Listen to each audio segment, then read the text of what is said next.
अस्सलाम वालेकुम। आज जिस शख्स की मैं कहानी सुनाने जा रहा हूँ उसने मेरी ज़िंदगी बदल दी। अगर मैं ये कहूँ कि आज मैं जिस मकाम पर हूँ शायद उसकी वजह से हूँ तो ये बात गलत नहीं होगी।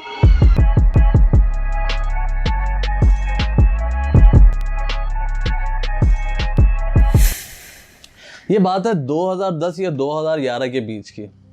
मैं उस वक्त जॉब करता था, मेरी सैलरी कुछ तकरीबन 10,000 रुपये थी। मैं उस वक्त टेक्सटाइल डिज़ाइनर बन चुका था। मतलब बन क्या चुका था, मतलब मैं एक्सपीरियंस गेन कर रहा था। मुझे मतलब बिल्कुल फ्रेश होता ना कि स्टूडेंट, मेरी वो वाली कंडीशन थी। तो 10,000 रुपये मेरी सैलरी थी। मैं खुश था उस सैलरी से, अल्हम्दुलिल्लाह, अल्लाह का शुक्र है। पर एक इंसिडेंट ऐसा हुआ कि मेरे वालिद साहब का एक्सीडेंट हो गया और वो हॉस्पिटल में एडमिट हो गए। उनके तकरीबन 4 ऑपरेशन हुए और काफ़ी टाइम तक जो है वो हॉस्पिटल में रहे। तो अब मेरे अंदर एक जुनूनी कैफियत हो गई थी कि यार मुझे कुछ ना कुछ करना है। मुझे ये 10,000 से मतलब घर चलाने की टेक्निकली एक किस्म से जिम्मेदारी मेरे ऊपर आ गई थी। तो मैंने सोचा यार अब घर चलाना है, कुछ ना कुछ करना पड़ेगा। सिर्फ ये जॉब से तो काम चलेगा नहीं। तो मैंने कुछ किया, कुछ यूँ कि मैं क्योंकि टेक्सटाइल फील्ड से रिलेटेड काम करता था, तो मैंने सोचा क्यों ना यार मैं ये चीज़ों को सप्लाई करना शुरू कर दूँ। जो टेक्सटाइल एसेसरीज होती हैं उसमें ये कपड़ों पे जो लेडीज़ के बेल्स वगैरह लगती हैं, लेसें वगैरह लगती हैं, वो हो गई, बटन्स हो गए, ब्रोचेस वगैरह हो गए, ये जो धागे होते हैं रंग बिरंगे से वो हो गए। तो मैंने सोचा ये जो ये शॉप्स वगैरह होती हैं मार्केट में, आपने देखी होंगी, जो ये धागे, बटन और ये बेल्स वगैरह ये बेच रहे होते हैं, मैं होलसेल मार्केट से परचेज़ करके मैं चीज़ें उनको सप्लाई करूँगा।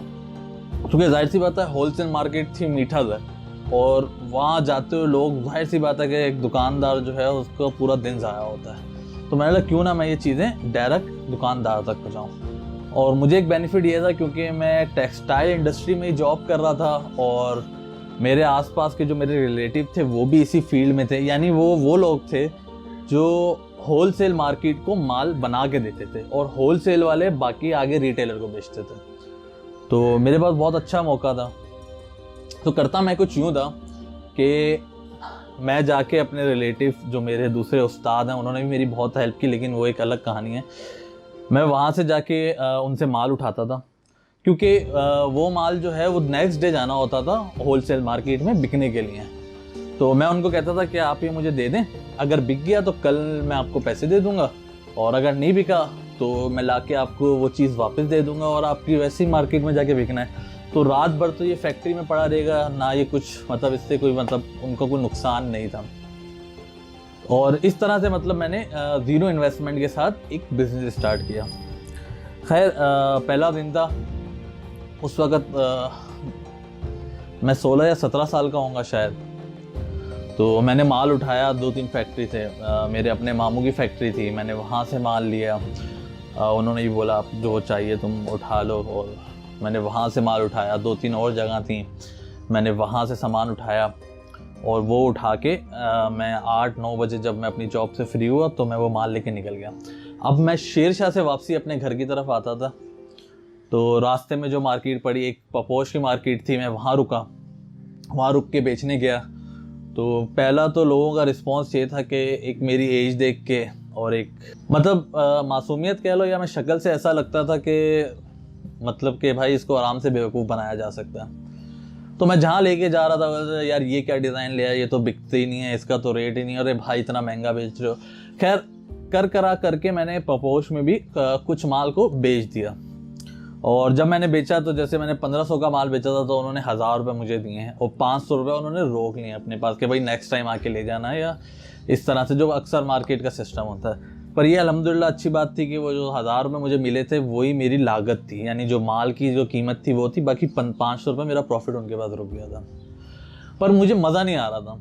मैं वहाँ से फिर हैदरी आया। हैदरी में मैंने बहुत कोशिश की, बड़ी बड़ी शॉप्स पे गया, बहुत घूमा, लेकिन कुछ भी सेल नहीं हुआ। उसके बाद मेरे घर के करीब एक मार्केट थी, मैं वहाँ पहुँचा। तो मैं बहुत बड़ी बड़ी दुकानों पे जा रहा था, यानी जो अच्छे खासी एक्सपेंसिव जिन्होंने प्रोडक्ट रखे थे उनके पास जा रहा था। मेरा मतलब बस ये था कि मैं खुश था, पर टेक्निकली खुश नहीं भी था। पर ये था कि मैं मतलब इतना कॉन्फिडेंस नहीं था मेरे अंदर कि मैं नेक्स्ट डे ये काम वापस कर सकूं, वापस माल उठा के ला सकूं, क्योंकि मैं बहुत ज़्यादा ख्वार हो रहा था। खैर मैं हमारे घर के करीब एक मार्केट थी, मैं वहाँ पहुँचा।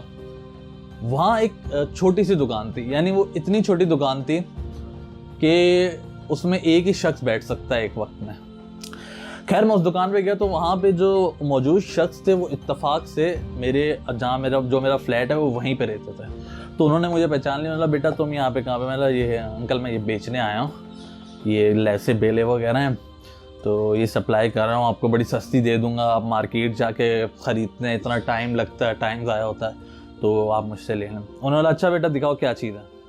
जितनी दुकानदार है ना वो एक डिज़ाइन का एक ही पीस लेता है, ठीक है, वो एक ही पीस लेता है, क्योंकि वो भी पूरा पैकेट वो बेच नहीं पाता, उसको आधा पैकेट बेच के अपना प्रॉफिट उसमें मतलब पैदा करना, उसमें अपना प्रॉफिट बनाना पड़ता है।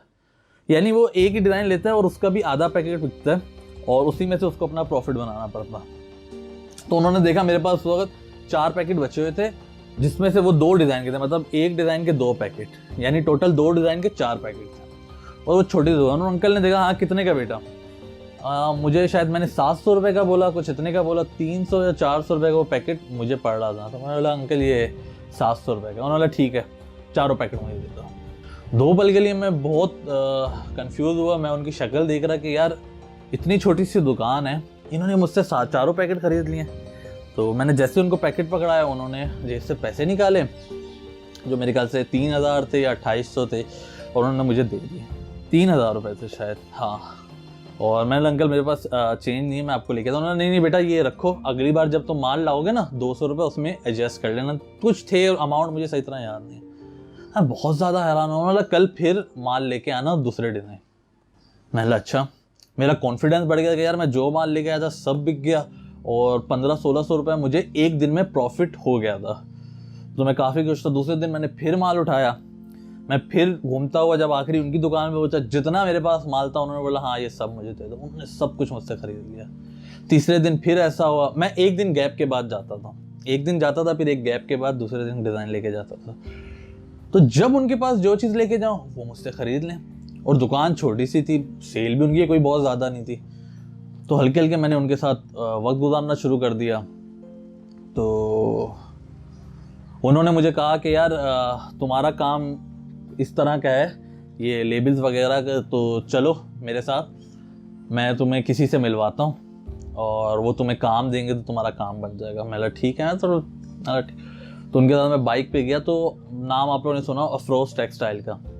उन्होंने मुझे एक अफरोज टेक्सटाइल के मैनेजर से मिलाया। उन्होंने बोला यार ये बच्चा है, इसको आप काम दो, ये बहुत ज़बरदस्त काम करता है, आपको बना के देगा। ये उन्होंने बोला हाँ बिल्कुल। उन्होंने बड़ी एफर्ट की कि यार इसको कोई ना कोई काम दो, पर जाहिर सी बात है कि मेरी शक्ल और मेरी एज देख के वो एक जिम्मेदारी वाला काम वो मैनेजर मुझे नहीं दे सकता था। तो उस शख्स ने कोशिश की। इस तरह से उस शख्स ने मेरी बेहद मदद की, मतलब हद से ज़्यादा मेरी मदद की। और वो मदद ऐसी थी कि उन्होंने मुझे फील भी उन्होंने दिया कि वो मेरी मदद कर रहे हैं। अभी कुछ दिन पहले मेरी उनसे मुलाकात हुई तो वो मुझे पहचाने नहीं, क्योंकि काफ़ी ज़्यादा बीमार हो गए और काफ़ी ज़्यादा उनकी तबीयत ख़राब थी।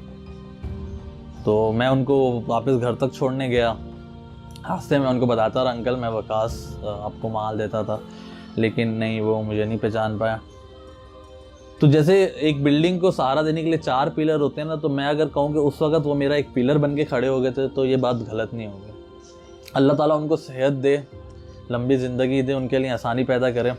पर ज़िंदगी में उनसे जो मैंने चीज़ सीखी ना, कि जो बंदा स्टार्टअप हो, जो बंदा नया काम शुरू कर रहा हो, उसको कभी डीमोटिवेट नहीं करना चाहिए। उसको हमेशा ये कहना चाहिए कि यार है मार्केट में काम।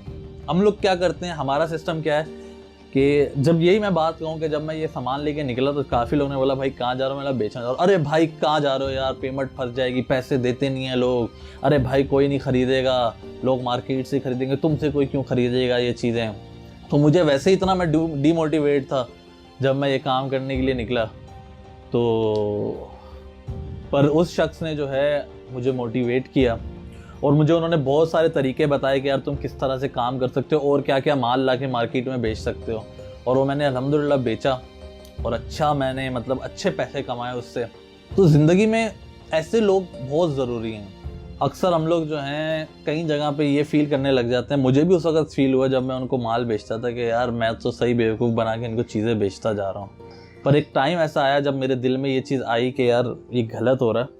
वो बिला वजह मुझसे चीज़ें खरीद रहे हैं, उनकी बिक भी नहीं रही आगे। जब मैंने उनसे ये डिस्कस किया तो उन्होंने उस वक्त मुझे ये बात बोली कि बेटा मुझे अल्लाह ने बहुत दिया है, मेरा घर अल्हम्दुलिल्लाह चल रहा है, मेरी ये दुकान चले ना चले मेरा घर फिर भी चलता रहेगा, पर मैं तुम्हें देख रहा हूँ, तुम मेरे मतलब फ्लैट में रहते हो, मेरे बच्चों की तरह हो, तो मैं तुम्हें इसलिए सपोर्ट कर रहा हूँ कि तुम आगे जाओ, तुमने ज़िंदगी में आगे बहुत कुछ करना है, तो मैं सिर्फ तुम्हें मोटिवेट करने के लिए जो है तुमसे ये चीज़ें खरीद रहा हूँ। और अभी मैंने एक हफ़्ता पहले जब उनसे मिला तो मुझे लिटरली मैं मतलब सीरियसली मैं रोना मुझे आ गया कि उस शख्स ने मुझे इतना सपोर्ट किया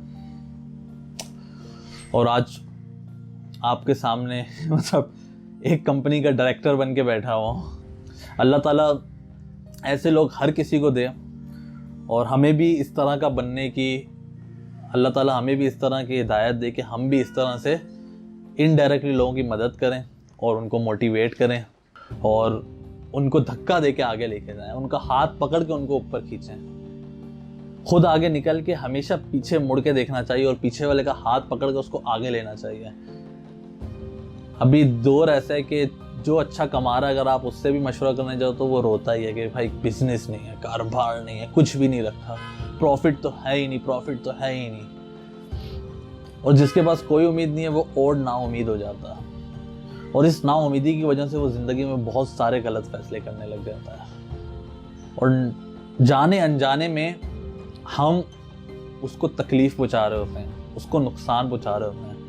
हमें ये समझ नहीं आता कि हम उसके नुकसान का बाइस बन रहे हैं। और मैंने उस वक्त से ये बात ठान ली थी कि मैं किसी को ये नहीं कहूँगा कि कोई बिज़नेस स्टार्ट कर रहा है या कोई नया स्टार्टअप कर रहा है तो मैं उसको ये नहीं कहूँगा कि नहीं भाई इसमें तो काम ही नहीं है, तो बर्बादी है, चाहे वो मेरी फील्ड से रिलेटेड क्यों ना हो।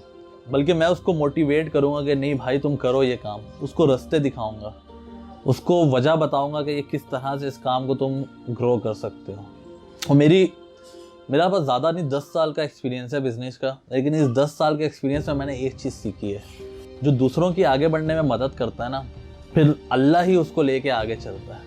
और वो जिसकी मदद करता है ना वो शख्स उससे आगे नहीं निकल सकता। जितना वो सक्सेस करेगा उससे 2 गुना आप सक्सेस करोगे, इस बात का मुझे यकीन है। और कई सारी मिसालें मेरे सामने मौजूद हैं। अल्लाह ताला हमें अक्ल दे सही फैसले करने की और कामयाबी की तरफ जाने की। रहमान चाचा के लिए प्लीज़ जो ये वीडियो देख रहे हैं दुआ ज़रूर कीजिएगा, अल्लाह ताला उनको सेहत दे, उनके लिए आसानी पैदा करे। मैं हूँ मोहम्मद वकास, आप देख रहे हो वाकी शो। मिलते हैं अगले वीडियो में, जब तक के लिए बेस्ट ऑफ लक।